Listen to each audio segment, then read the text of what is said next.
अरे अरे ऐकून तर घ्या, दलाली करण्यापेक्षा ऐकून तर घ्या. तो देखील शासनाची फसवणूक आहे. आपण गृहमंत्री आहात, आपल्याला कायदे चांगले माहिती आहेत. शिवसेना प्रमुख असताना जोड्याने मारला असता. आता मराठी माणूस पुढे चाललेला पाहत नाही येणार. आणि जर अशा प्रकारे रिंग करून आपण सांगताय कोण आले नाहीत, हे पत्र आहे हॉटेल विकत घेणाऱ्यांचं, हे आपल्याकडे पाठवतो. त्यांना देता आलं असतं हॉटेल. कोर्टाच्या समोर सांगा कोर्टाला तुम्ही चुकीचं केलेलं. प्रक्रिया तुम्ही फर्स्ट सेकंड थर्डला चान्स द्यायला पाहिजे नव्हता ना. त्याला चान्स न देता तुम्ही प्रक्रियाच रद्द केली. त्यामुळे या प्रक्रियेच्या संदर्भामध्ये ही रद्द करण्याचं कारण काय? मंत्री महोदय उत्तर देऊ ना. अनिल परब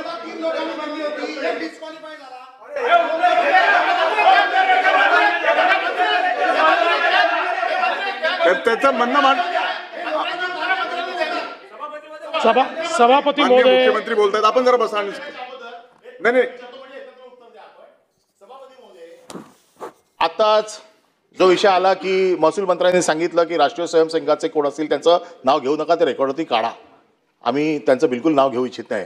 परंतु राष्ट्रीय स्वयंसेवक संघाचे कोणतरी महान व्यक्ती ज्या वेळेला आपल्या कष्टाच्या पैशाने असं हॉटेल उभं करतो आणि त्याच्या कष्टाच्या पैशाचं आपलं सरकार एक घोषणा करतं, ना खाने दूंगा ना खाऊंगा ना खाने दूंगा, ही घोषणा करून मुख्यमंत्री आपण सभागृहात आहात की आपल्या संघाच्या एका माणसाने बनवलेलं हॉटेल ते कोणालाही विकलं गेलं असेल. आज गरीब मरतायत तिकडे. आपल्याकडनं अपेक्षा आहे की ह्या भ्रष्टाचाराला आपण मान्यता देता का?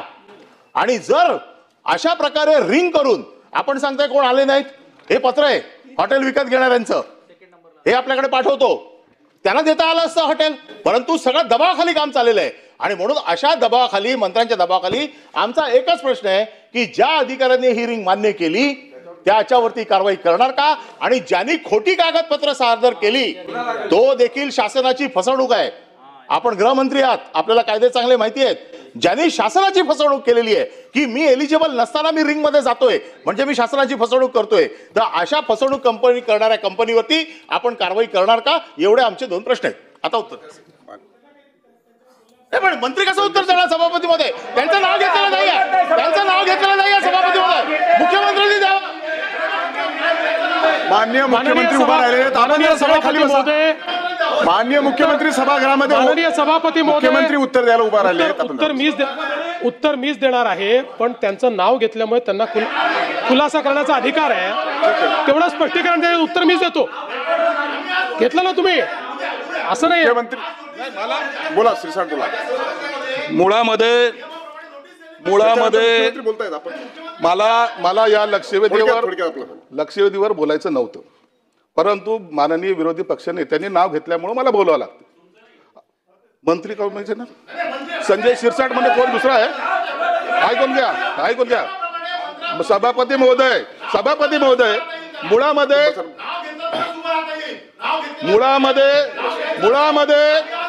अरे का खोटं बोलता यार, खरं तरी ऐकून घ्या. सभापती महोदय, मुळामध्ये लक्षवेधीमध्ये तुम्हाला नेमकं काय मांडायचंय? हॉटेलच्या किमतीबद्दल बोलायचंय, एजन्सीबद्दल बोलायचंय का अधिकाऱ्याबद्दल बोलायचं? एकदा ठरवून घ्या ना. मी बोलतो ना थोडं समजून घ्या. महाजन साहेब, पहिला मुद्दा आला की हॉटेलची किंमत ही कोणी काही महाशय सांगतात 130 झाली पाहिजे, 160 झाली पाहिजे, 200 झाली पाहिजे. मूळ तुम्ही समजून तर घ्या विषय काय आहे. एक हॉटेल स्थापन झाली 30 वर्षापूर्वी. काही भागधारक शेअर होल्डर एकत्रित आले, त्यांनी त्यात शेअर टाकले.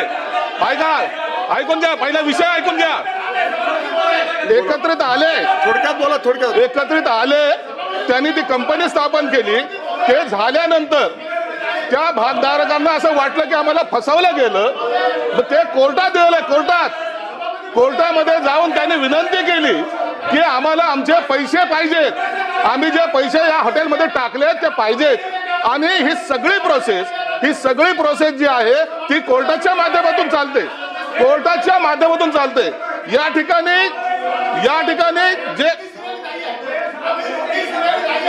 त्या ठिकाणी कोर्टाने आदेश दिलेले आहेत. हे या महसूल विभागाचं काम नाही, महसूल विभागाचा कर्मचारी त्या ठिकाणी त्यांना बोलता आलं.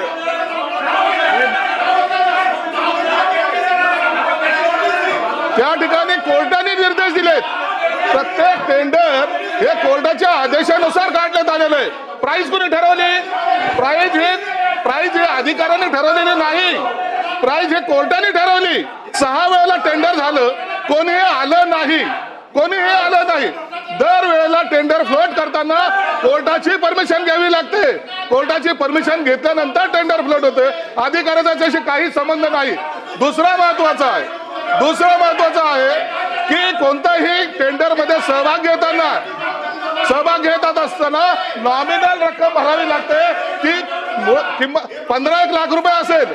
त्याच्यामध्ये भाग घेतल्यानंतर जर ते मान्य झालं त्याच्यानंतर 25% रक्कम भरणे, त्याच्यानंतर 75% रक्कम भरणे. परंतु हे यांना ऐकायचंच नाहीये. मुळामध्ये यांना ती प्रोसेस कळाली नाही. हे दलाली करण्याचं जे काम करतायत ना, यांना बेस नाहीये. यांनी सांगावं. जा कोर्टाच्या समोर सांगा कोर्टाला तुम्ही हे चुकीचं केलेलं आहे. कोर्टाला बोला ना तुम्ही. जेव्हा कोर्टामध्ये मॅटर आहे तुम्हाला बोलायचा अधिकार काय प्राप्त होतोय? तुम्ही कसं बोलू शकता? तुम्ही कोर्टाच्या विरोधात बोलताय. त्या अधिकाराचा काही संबंध नाहीये. म्हणून यांना दरवेळेला आपलं काही लोकांनी आपलं उखळ पांढरं करण्यासाठी, ब्लॅकमेल करण्यासाठी हा रचलेला डाव आहे. म्हणून यांना कोर्टाच्या आदेशानुसारच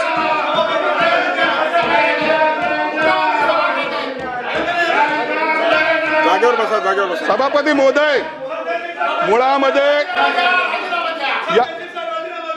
अरे ऐकून तर घ्या. दलाली करण्यापेक्षा ऐकून तर घ्या.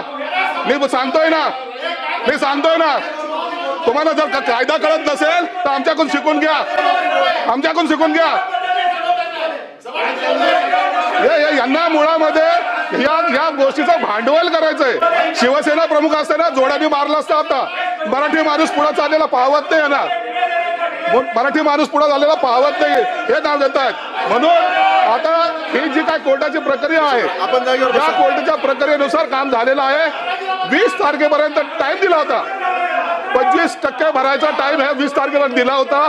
20 तारखेपर्यंत पैसे भरले नाही तर ती प्रक्रिया ऑटोमॅटिक रद्द होते. कदाचित हा कायदा यांना माहिती नाही. म्हणून यांनी जे काय आरोप केले ते एकदम बिनबुडाचे आहेत. माननीय मुख्यमंत्री आपण बसा.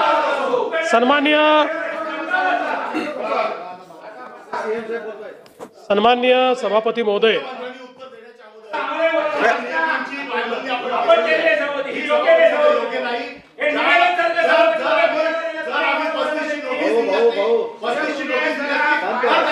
कुठल्याही नियमाचं उल्लंघन झालं नाही. माननीय विरोधी पक्ष नेत्यांनी सिद्धांत शिरसाट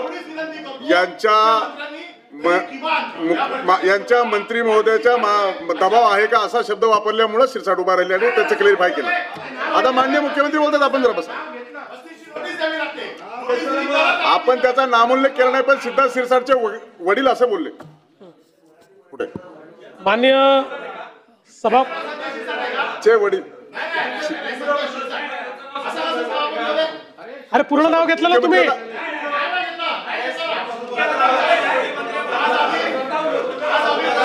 आता आपल्याला अपेक्षित उत्तर माननीय मुख्यमंत्री बसा जरा. हे प्रस्तुत प्रकरणामध्ये सन्मान्य महसूल मंत्र्यांनी स्पष्ट केलेलं आहे की ही सगळी प्रक्रिया रद्द करण्यात आलेली आहे. त्यामुळे नव्याने प्रक्रिया करण्यात येईल. मंत्र्यांनी देखील आपला खुलासा या ठिकाणी केलेला आहे. तुम्हाला मान्य असो की नसो त्यांचा खुलासा झालेला आहे. तथापि या ठिकाणी आपण काही मुद्दे मांडलेले आहेत आणि अशा प्रकरणामध्ये पारदर्शिता असली पाहिजे. म्हणून या संदर्भात अटी शर्ती किंवा इतर प्रक्रियेमध्ये कुठे अनियमितता झालेली आहे का याची उच्चस्तरीय चौकशी केली जाईल. लक्षवेधी क्रमांक 2 ॲडव्होकेट निरंजन डावखरे. धन्यवाद सभापती महोदय. लक्षवेधी क्रमांक 2. माननीय मुख्यमंत्री केल्याप्रमाणे सभापती महोदय, म्हणून यांनी जे काय आरोप केले ते एकदम बिनबुडाचे आहेत. माननीय मुख्यमंत्री आपण बसा.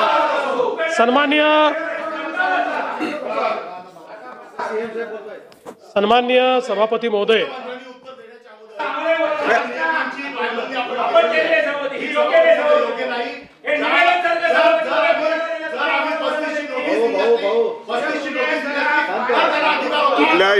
नियमाचं उल्लंघन झालं नाही. माननीय विरोधी पक्ष नेत्यांनी सिद्धांत शिरसाट यांच्या मंत्री महोदयाच्या दबाव आहे का असा शब्द वापरल्यामुळे शिरसाट उभा राहिले आणि त्याचं क्लिअरिफाय केलं. आता माननीय मुख्यमंत्री बोलतात, आपण जरा बसा. आपण त्याचा नामोल्लेख केला नाही, पण सिद्धांत शिरसाटचे वडील असं बोलले. पुढे माननीय सभा चे वडील. अरे पूर्ण नाव घेतलं ना तुम्ही.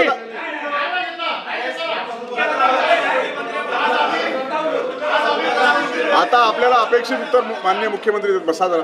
हे प्रस्तुत प्रकरणामध्ये सन्माननीय महसूल मंत्र्यांनी स्पष्ट केलेलं आहे की ही सगळी प्रक्रिया रद्द करण्यात आलेली आहे. त्यामुळे नव्याने प्रक्रिया करण्यात येईल.